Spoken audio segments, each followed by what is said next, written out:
I never thought I'd be the kind of man who doubted his wife. Lisa and I had been married for nearly 10 years, and for most of that time, I would have sworn up and down she was as solid as oak. We had a comfortable life in Dallas, our own little world built on trust, hard work, and quiet moments. I ran my own custom furniture shop, Carter Woodworks, crafting everything from farmhouse tables to hand-carved rocking chairs. Lisa worked in corporate real estate, putting in long hours but loving the thrill of closing a deal. We weren't flashy people. We didn't take European vacations or drive around in luxury cars like some of her colleagues did. I was perfectly happy with my 1971 Chevrolet C10, restored by hand over the years. Lisa, though, had always leaned toward the finer things. Her Lexus RX 500h was sleek and new, leased through her company. Our life was steady, predictable, or at least it had been. I can't say when the feeling started, exactly. Maybe it was a slow creep, like termites hollowing out a foundation before you even noticed the damage. Lisa had been different lately, distracted, forgetful about small things. She'd started leaving the house in a hurry, mumbling about work dinners and networking events. Her phone was always face down. At first, I told myself I was imagining it. People get busy. Stress builds up. But then came the phone call. It was a Wednesday evening, and I was in my workshop behind the house, sketching out plans for a walnut coffee table. The Texas air was thick with humidity, even though the sun had started to dip below the skyline. The smell of sawdust mixed with the scent of fresh-cut cedar from an order I had been working on earlier. I had a beer sitting on my workbench, condensation running down the bottle. That's when the house phone rang. We still had a landline, mostly because I liked the idea of having something that didn't rely on cell towers. It barely rang these days, so when I heard it, I wiped my hands on my jeans and made my way inside. I picked up on the second ring. Hello. Hey, Daniel. It's Susan, Lisa's best friend. I could hear the clatter of dishes in the background, like she was making dinner. How are you? Doing fine, I said, glancing toward the back hallway. Lisa's not here right now, if you're trying to reach her. Oh, no. I was actually calling to invite you both to dinner this Saturday, Susan said brightly. Just a little get-together at our place. Nothing fancy. Lisa said she didn't have any plans, so I figured why not. I frowned. She told you that? Yeah, Susan said, her tone shifting slightly. She told me she was going to your bachelorette party this weekend. A pause. A long one.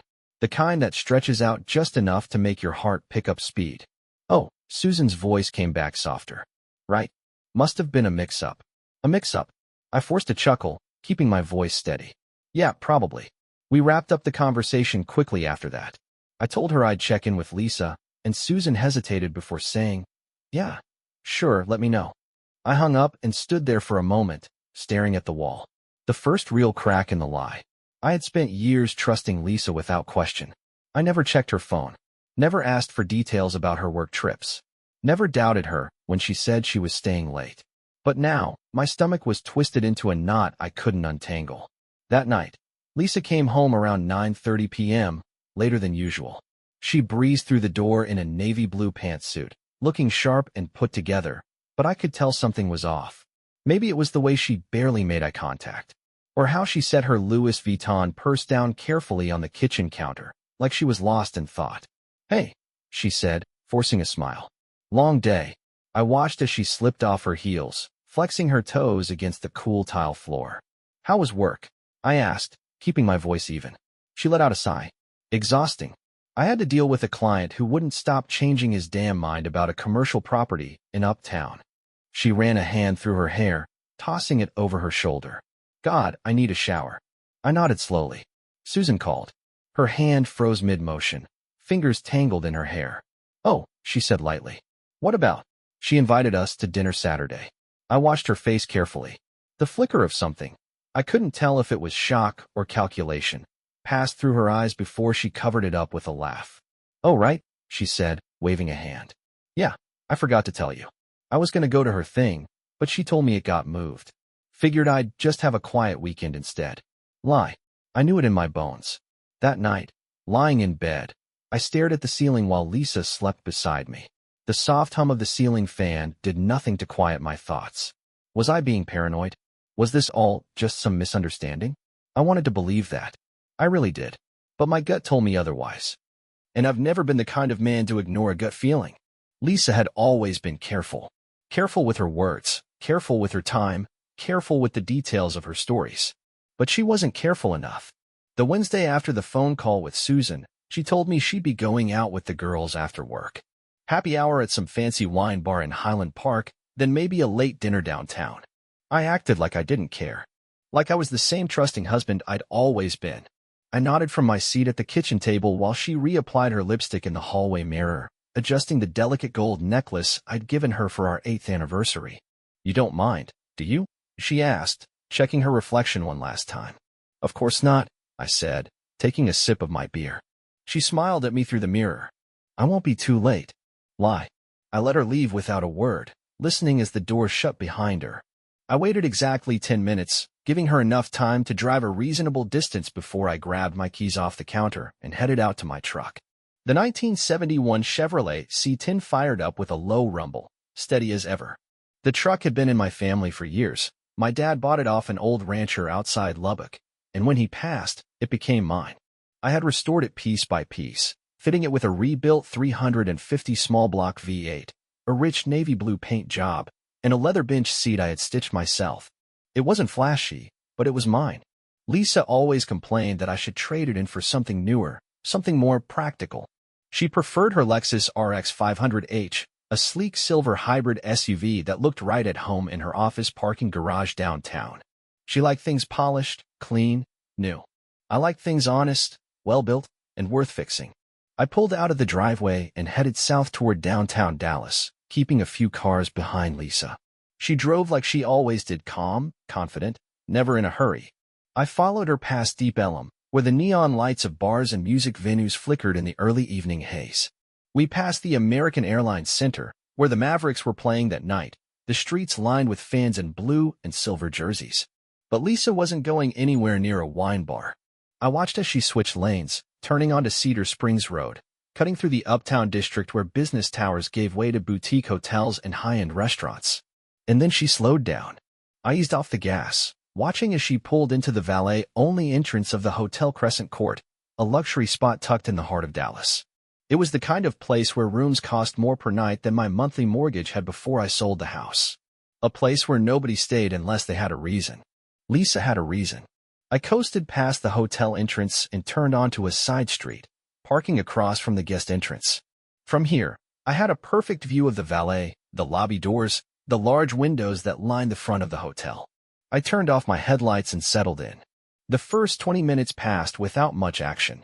Just a steady stream of hotel guests and business travelers checking in, stepping out of town cars, shaking hands with bellhops. Then I saw him. He stepped out of the elevator in the hotel lobby, dressed in a tailored navy blue suit, looking completely at home in this world of expensive whiskey and overpriced steak dinners. He checked his watch, smoothed his tie, then headed toward the front doors. I leaned forward, gripping the steering wheel, my pulse hammering. The glass doors slid open, and there she was. Lisa walked right toward him.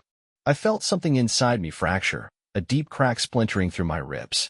She wasn't looking around, wasn't hesitating, wasn't checking over her shoulder like someone doing something wrong. She walked straight to him, smiling in a way I hadn't seen in years. He greeted her like it was routine, like they had done this before.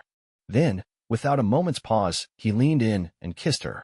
Not a quick peck, not a hesitant brush of lips. A real, deliberate kiss. Lisa melted into it, pressing a hand lightly against his chest. I gripped the steering wheel so tightly I could rip it off if I pushed any harder. Everything in me screamed to throw the truck into gear, to stomp on the gas and rip across the street, to get out and march right up to them.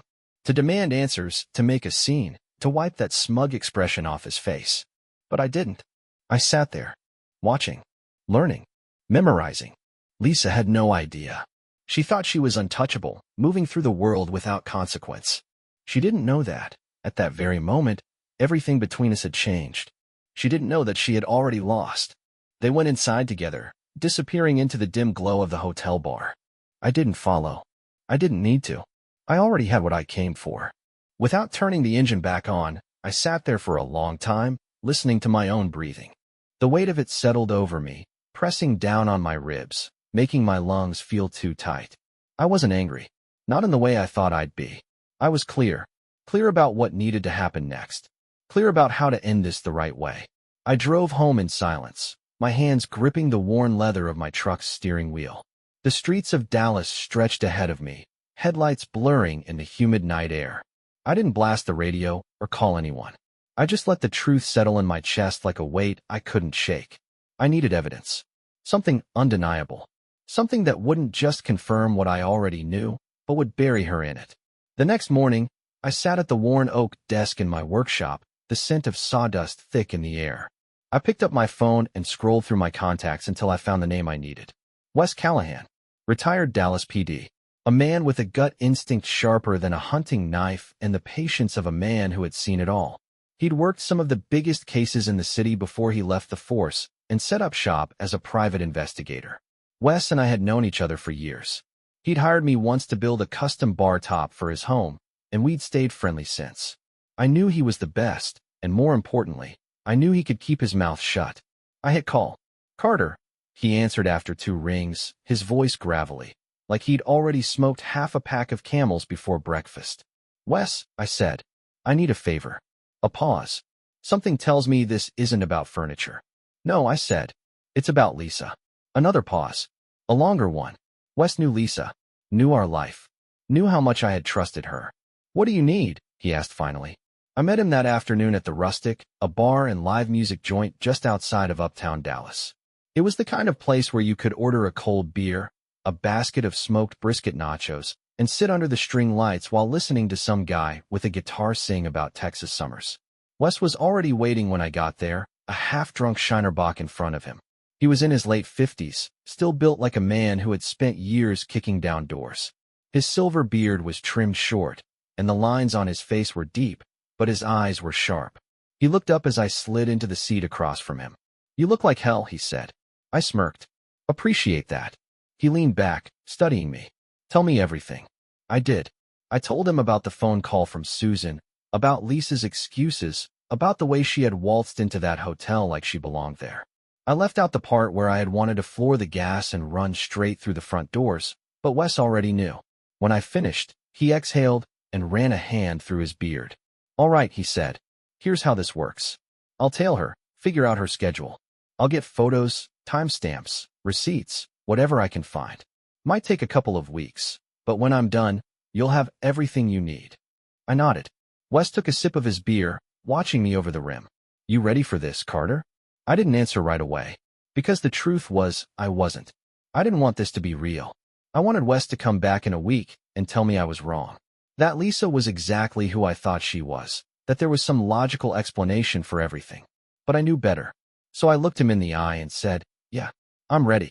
2 weeks passed. I went about my days like nothing had changed.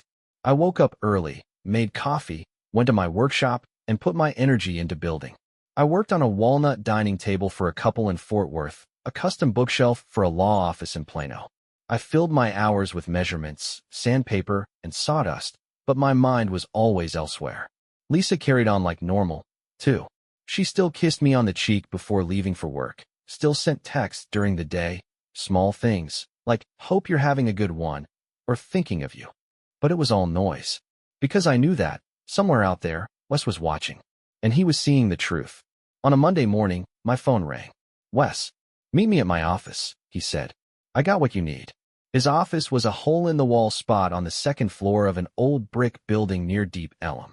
No sign, no receptionist, just Wes, a desk cluttered with files, and the faint smell of stale coffee. When I walked in, he was sitting behind his desk, a manila folder in front of him. He didn't say a word, just slid it across the desk. I picked it up and flipped it open. Photos. Lisa. The Hotel Crescent Court. Walking in. Walking out. Same man. Different nights. Same room. I stared at them for a long time, my jaw clenched so tight I could hear my own teeth grinding. Then I pulled out the next page. Receipts. Hotel charges. Dinners at Nick and Sam's Steakhouse. A bottle of wine from room service. It was all there. Undeniable. Wes leaned back, watching me. Who is he? I asked finally, my voice even.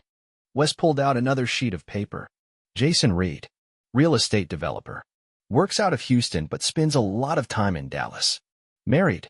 2 kids. I let out a slow breath. This wasn't some random guy. Lisa hadn't just slipped up one time. This was planned. Thought out. She had built a whole separate life, one I hadn't been a part of. Wes watched me carefully. What do you want to do with this? I closed the folder and stood up. Take it to my lawyer. His name was Tom Grady, a divorce attorney out of Addison. The kind of guy who had seen every betrayal, every lie, every messy ending. When I sat across from him and handed him the folder, he flipped through it with practiced detachment. Halfway through, he smirked. She won't see a dime in the divorce, he said. I nodded, running a hand over my jaw. Good, I said. That's exactly what I wanted to hear. Lisa had no idea. She still came home every night, still gave me that absent-minded smile as she kicked off her heels in the entryway, still kissed me on the cheek like nothing had changed. But everything had changed. She just didn't know it yet. The first thing I did was move my money.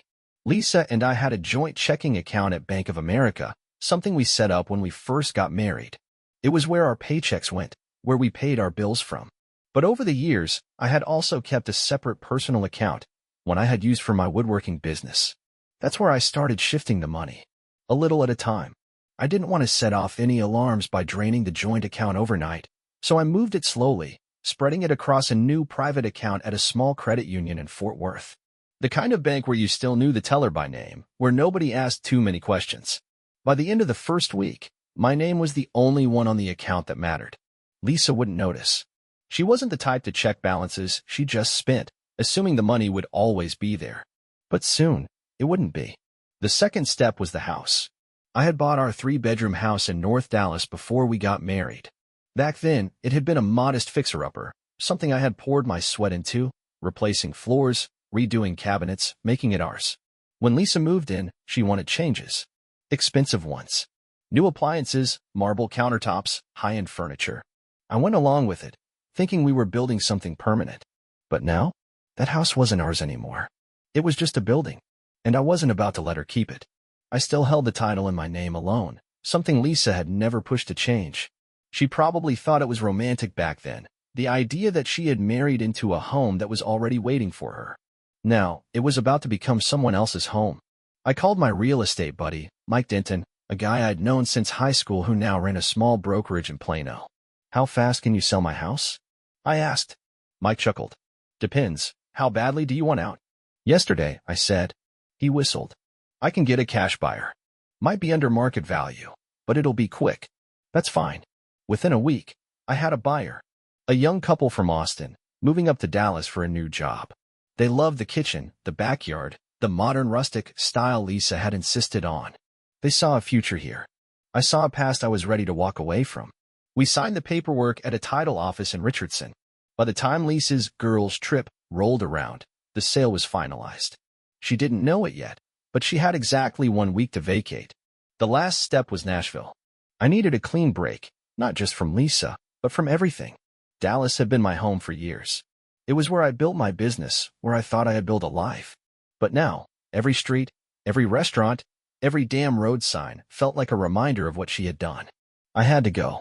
I made a few calls to old contacts in the woodworking industry, and that's when I found Turner & Sons Fine Furnishings, a high-end custom furniture shop just outside Nashville, Tennessee.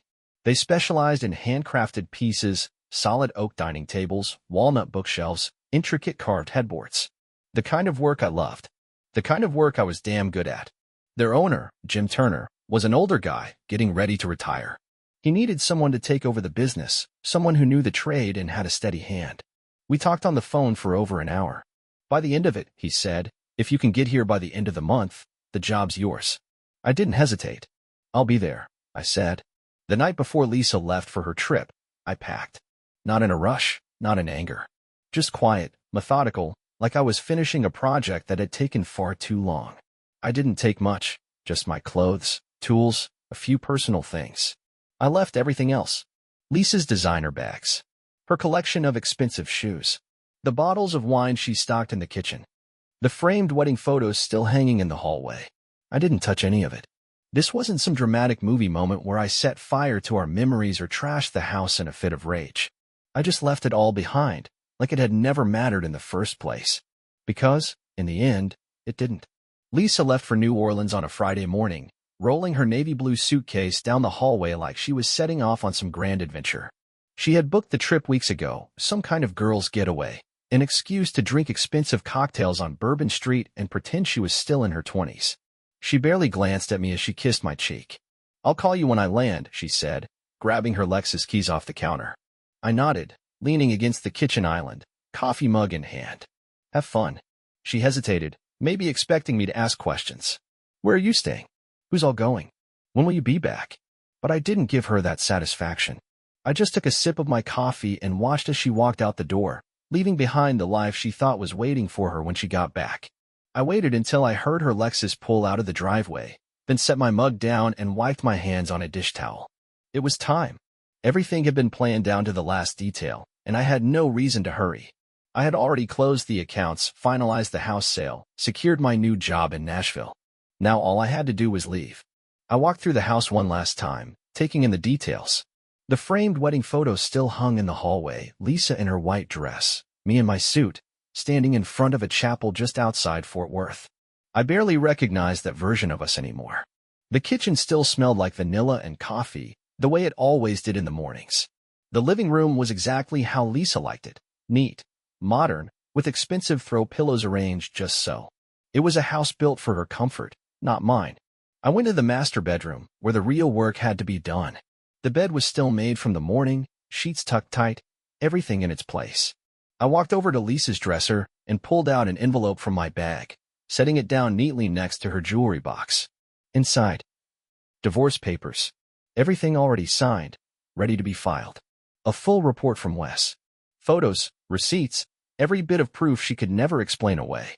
The wedding ring I had once slipped onto her finger. The same one she had betrayed without a second thought. And one last document, a formal notice that the house had been sold.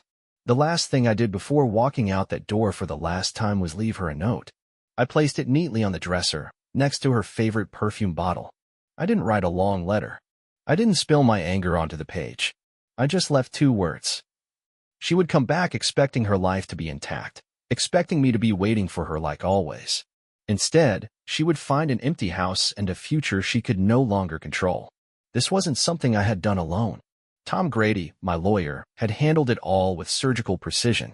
The day I sat in his office in Addison, handing him the thick folder of evidence Wes had collected, he barely blinked as he flipped through it. When he reached the photos of Lisa at the Hotel Crescent Court, walking hand in hand with Jason Reed, he let out a small chuckle and leaned back in his chair. "Well," he said, "this makes my job a hell of a lot easier." He got to work immediately, drafting the divorce papers with ironclad terms. Texas was a community property state, but with proof of adultery, things leaned heavily in my favor. Lisa wouldn't get the house. She wouldn't get a dime of my business earnings. Tom made sure of that. By the time she sees these papers, he told me, she'll realize she has no ground to stand on. The house sale was handled just as smoothly. Tom pushed the paperwork through so fast that Lisa wouldn't even know what hit her. The night before Lisa left, we had dinner together. She sat across from me at the dining table, eating her grilled salmon and sipping her glass of white wine, chatting about the trip ahead. I nodded, made all the right sounds, even smiled when necessary. But inside, I was already gone. I knew that by the time she set foot in Dallas again, everything would be different. She just didn't know it yet. I loaded my last bag into the Chevy C10, wiping my palms on my jeans before climbing into the driver's seat. The truck's engine rumbled to life, steady as ever. I didn't look back as I pulled out of the driveway. The road stretched ahead, the morning sun breaking through the Dallas skyline. I took the on-ramp to I-30 East, the city shrinking in my rearview mirror. Lisa was probably settling into her first-class seat, ordering a mimosa, laughing with her friends. She thought she was escaping for a weekend of fun. She had no idea I was escaping for good. The first call came around noon. I ignored it. The second came a few hours later. Then a text. "Hey, just landed. Hope you're having a good day." By the time I hit Shreveport, Louisiana, the text had changed. "Hey, you there?" By the time I crossed into Mississippi, the calls were more frequent, more urgent. By the time she stepped into our house, it wouldn't be hers anymore. And by the time she realized just how thoroughly I had left her behind, I would already be in Nashville. Lisa's flight landed back in Dallas, Fort Worth International Airport around 5:30 p.m. on Sunday. I knew because I checked. Not out of doubt, not because I cared, but because I wanted to picture the moment everything unraveled for her. I imagined her striding off the jet bridge, her carry-on rolling behind her, her sunglasses perched on top of her head, tired from too much champagne and late nights in New Orleans' French Quarter. She probably didn't check her phone much on the flight. She likely assumed the missed calls and texts she had sent over the last 2 days had simply been ignored in favor of whatever I was busy with. She wouldn't suspect a thing. Not until she got home. The call started around 6 p.m. I was somewhere outside Jackson, Mississippi, the warm air rushing through the open window of my Chevy C10. I had stopped at a gas station along I-20, stretching my legs, grabbing a bottle of water, and watching the sun dip low behind the trees. That's when my phone lit up. Lisa. I didn't answer. A second later, another call. Then a text. Hey, just got home. Where are you? Another call. Then another. I slid the phone back into my pocket and stepped into the truck. By 6:30 p.m., she was leaving voicemails. The first ones were annoyed. Daniel, seriously? Where are you? Did you go to your brother's or something? Call me back. Then frustration. Okay, I don't know what's going on, but this isn't funny. If you're mad at me for going on this trip, just say so. Stop being childish. Then confusion. Why is all your stuff gone? Where's your truck? Daniel, what the hell is going on? I could picture it perfectly. Lisa, standing in the middle of the empty master bedroom, staring at the dresser where my clothes used to be, the nightstand that was now bare, the closet half empty except for her neatly arranged rows of dresses and high heels. Her confusion deepening as she moved through the house, realizing little things were missing. The leather chair I always sat in, the tools that had once lined the garage wall, the coffee mug I used every morning. Then, she would have seen it. The envelope, still sitting neatly on her dresser, right where I had left it. By 7 p.m., the calls were different. The rage had set in. What the hell is this, Daniel? You left me divorce papers? Are you out of your mind? What kind of coward does this? I swear, if you don't call me back right now. I turned the volume down on my phone and kept driving. I had passed Meridian, Mississippi, heading toward Tuscaloosa, Alabama, the neon lights of fast food joints and truck stops flashing past me. Lisa was learning a hard lesson in real time. She wasn't in control anymore. By 8:30 p.m., the messages shifted again. Rage burned out. Desperation took over. Daniel, please. We can fix this. Just talk to me. I don't know what you think you know, but it's not what it looks like. We have a life together. You can't just throw it all away. Yes, I could. And I had. Somewhere around 9 p.m., I stopped at a small roadside diner outside Birmingham. It was one of those old-fashioned places with a red and white checkered floor, a menu that hadn't changed in decades, and the kind of waitress who called everyone Han. I took a seat at the counter, ordered a patty melt and fries, and let the noise of the place settle around me. In Dallas, Lisa was unraveling. She had seen the house sale notice by now. She had probably called the bank, only to find out her name wasn't on any of the accounts anymore. She had checked the garage, realizing my truck was gone. Checked the office, finding the documents were all finalized, already signed. She would call Susan next. Maybe cry to her, maybe scream. Maybe demand answers from Mike Denton, the real estate agent who had quietly handled the house sale. But it wouldn't change anything. Lisa could make all the calls she wanted. No one could undo what had already been set in motion. I finished my patty melt, left a 20 on the table, and walked out into the night, the air thick with the scent of rain. I was 6 hours away from Nashville. 6 hours from a new life. And I wasn't looking back. I had been in Nashville for a month when Lisa finally found me. By then, I had settled into my new routine. Early mornings at Turner & Sons Fine Furnishings, long afternoons in the workshop, and quiet evenings spent on the back porch of my small rental house just outside Franklin, Tennessee. It wasn't Dallas. And that was exactly the point. In Dallas, I had spent years tied to a life I thought was unshakable. A house I thought would always be mine. A marriage I believed in.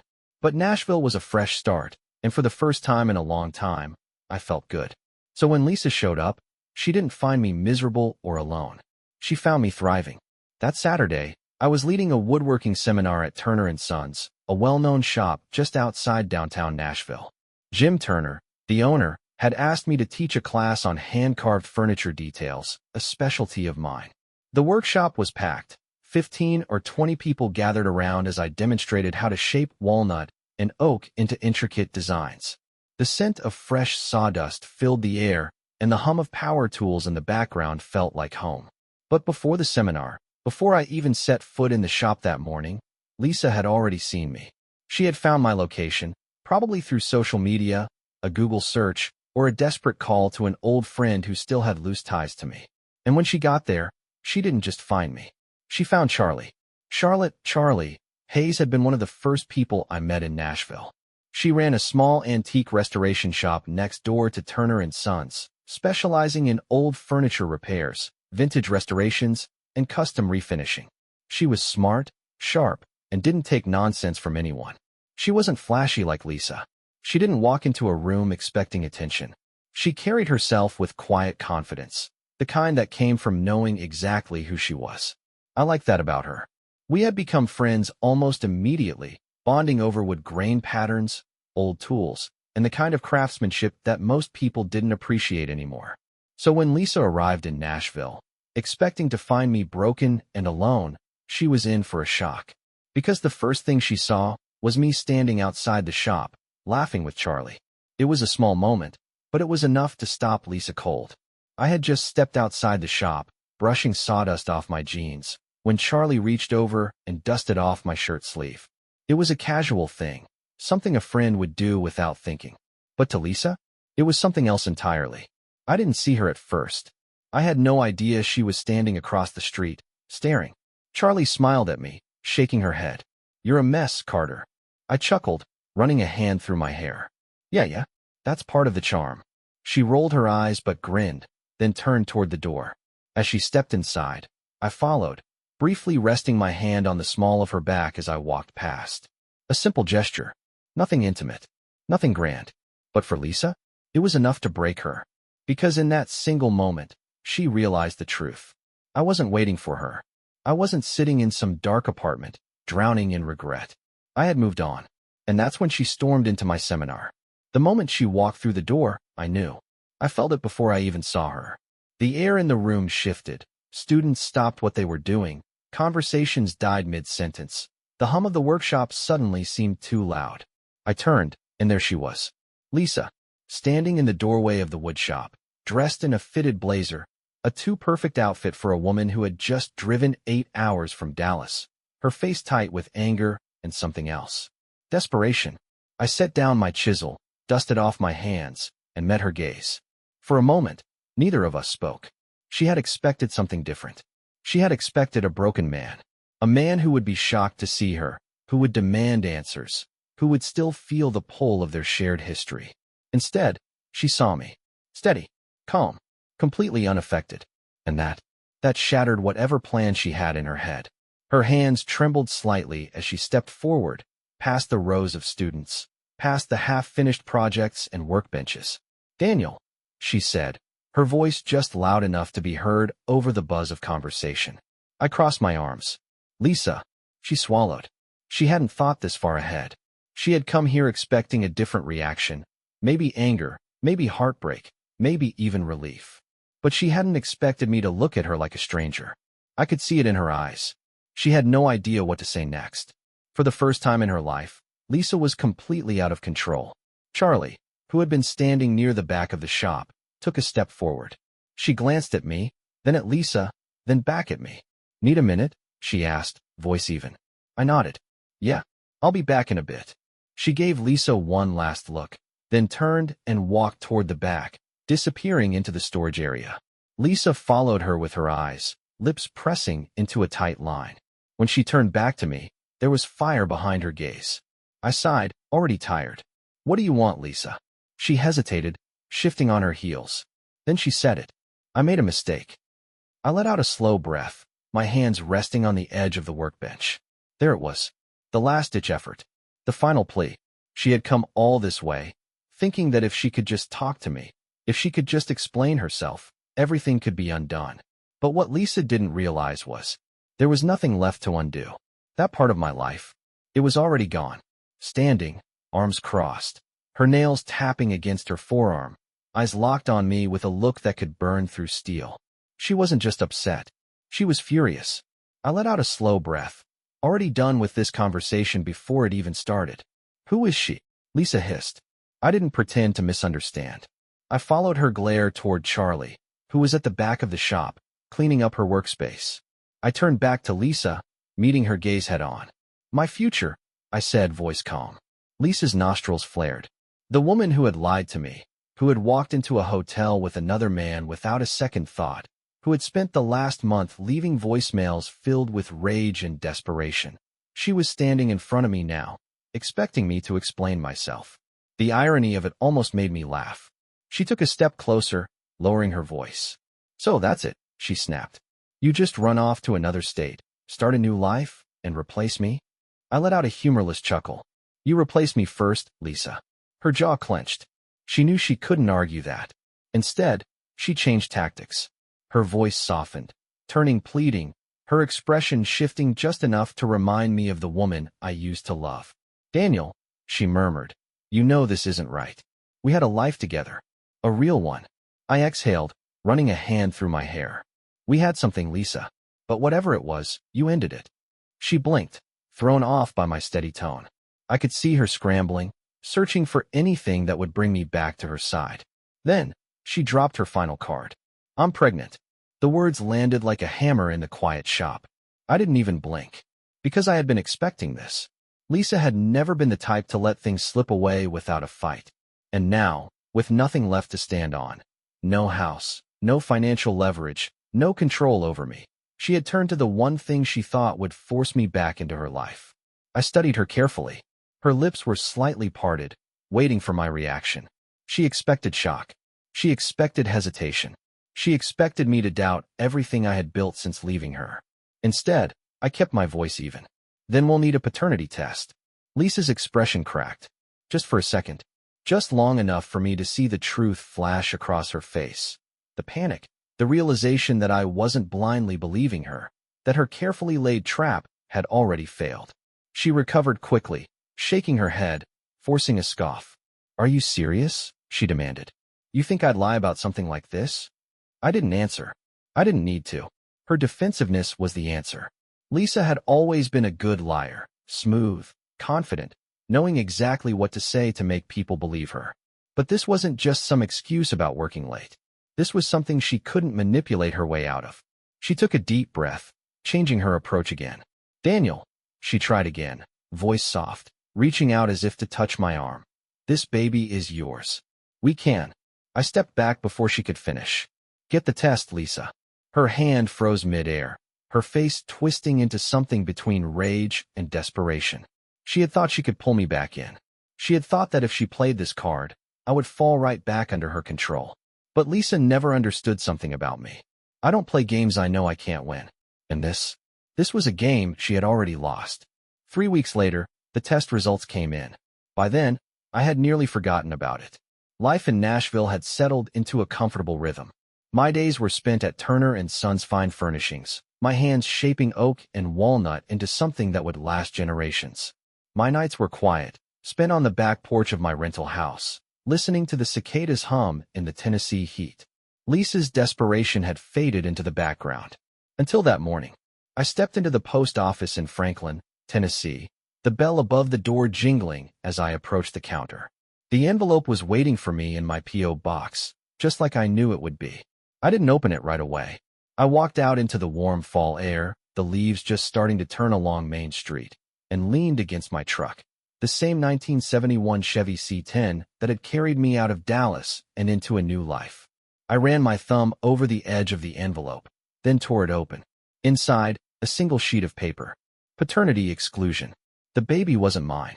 I let out a slow breath, folding the paper neatly before slipping it back into the envelope. This was the final confirmation, the last remaining thread Lisa might have had. And now? Now she had nothing. That evening, just as the sun dipped low over the horizon, Lisa showed up at my door. I had expected it. The test results had been delivered to her lawyer, too, and I knew the second she saw them, she'd come running. I opened the door to find her standing there, arms crossed over her chest, her face pale but still holding on to that last sliver of defiance. She had dressed well, black heels, a crisp white blouse, her hairstyle just enough to look effortless. She had probably spent hours in front of the mirror, convincing herself she could still walk into my life and take back what she had thrown away. I didn't say anything. I just stepped aside and let her in. She paced the small living room, her heels clicking against the hardwood floors, before finally turning to face me. You don't have to say it, she said, voice tight. I already know what's in that envelope. I nodded, tossing it onto the coffee table between us. Then why are you here, Lisa? She inhaled sharply, like she had rehearsed this speech in the car, preparing for battle. Because this doesn't have to be the end, she said. We can fix this, Daniel. I let out a slow breath. Fix what, exactly? She took a step forward, her expression crumbling just enough to let the real emotion slip through. I made a mistake, she whispered. But that doesn't erase everything we had. She was pleading now, reaching for something that no longer existed. I shook my head. No, Lisa. You ended everything we had. Her lower lip trembled, but she clenched her jaw, trying to hold on to whatever fight she had left. I was confused, she tried again. I didn't mean to hurt you. I laughed, shaking my head. You weren't confused when you walked into that hotel, Lisa. You weren't confused every time you lied to my face. She swallowed, blinking fast. Daniel, please. I didn't let her finish. I reached for the envelope, lifted it, and held it out to her. Guess that's that. Her knees buckled slightly, her fingers trembling as she took it from me. I could see it now, the full weight of everything hitting her all at once.